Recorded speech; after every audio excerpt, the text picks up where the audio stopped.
श्री स्वामी समर्थ सगळ्यांनो, welcome back to my channel. खूप दिवसांनी ब्लॉग घेऊन आलेले आहे.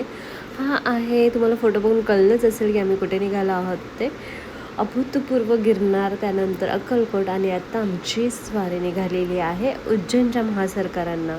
तर इथे आम्ही मस्तपैकी कल्याणवरून ट्रेन पकडली होती आणि मस्त ट्रेनमध्ये आमचं रमत असं ट्रॅव्हलिंग चालू होतं. मेहंदी काढणं, त्याच्यानंतर उनो खेळणं, अशा सगळ्या गमती चालू होत्या.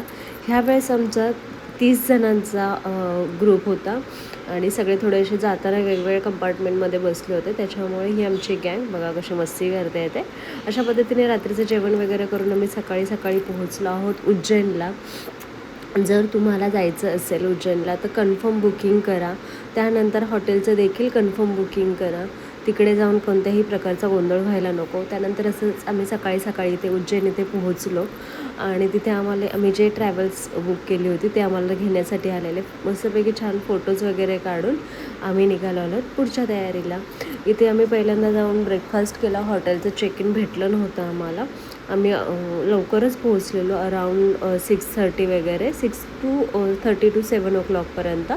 आणि त्यानंतर हॉटेलचं चेक इन आम्हाला 9:30पर्यंत भेटणार होतं. सो आम्ही नाश्ता करून घेतला फ्रेश होऊन. त्यानंतर इथे बघू शकतो हॉटेलवर आल्यानंतर आम्ही मस्त सगळ्यांनी आवरून वगैरे महाकालला जाण्याची तयारी चालू होती सगळ्यांची. इतकं आमचं शेड्यूल होतं आधी महाकालला न जाता आधी छोटी मंदिरं. उज्जैनमध्ये भरपूर अशी छोटी मंदिरं आहेत जी तुम्ही करू शकता आणि एक हिस्टॉरिकल सिटी आहे. एक जे बोलू शकतो आपण शिवाचं जे सगळे रूपं तुम्हाला इथे बघायला भेटणार आहेत. तर आम्ही रेडी होऊन निघालो आहोत पुढच्या याला. फर्स्ट आम्ही पोहोचलो आहोत संदीपनी आश्रम उज्जैन येथे. तर इथे जे आहेत तुम्ही म्हणाल की काय वैशिष्ट्य आहे. इथे आपल्या 64 कलांचं सगळं काही जे ज्ञान आहे ते तुम्हाला भेटणार आहे. ते छोटे जे आहेत तुम्हाला सगळे ड्रॉइंग्समध्ये असं त्यांचं जे लिहून ठेवलेलं आहे. इथे भगवान श्रीकृष्ण ह्यांचं शिक्षण पूर्ण झालं होतं. भगवान श्रीकृष्ण, सुदामा आणि बालकृष्ण ह्यांचं जे आहे ते शिक्षण झालं होतं. हा जलकुंभ आहे. इथेच श्रीकृष्ण स्नान वगैरे करायचं आणि ह्याचं देखील प्रत्येकाची एक स्टोरी आहे जी तुम्हाला तिथे आल्यानंतरच कळणार आहे. आणि खूपच शांत आणि प्रसन्न असं वातावरण होतं. इथे जे आहे नवीन आता गार्डन्स वगैरे केलेले आहेत. भगवान श्रीकृष्णाचे अवतार इथे दाखवलेले आहेत. त्यांच्या लीला इथे दाखवलेल्या आहेत आणि बघून खरंच खूपच सुरेख वाटलं. इथं जे शिक्षा घेताना त्यांच्याकडनं हे त्यांच्या गुरूंचे जे फोटोज वगैरे ते होते.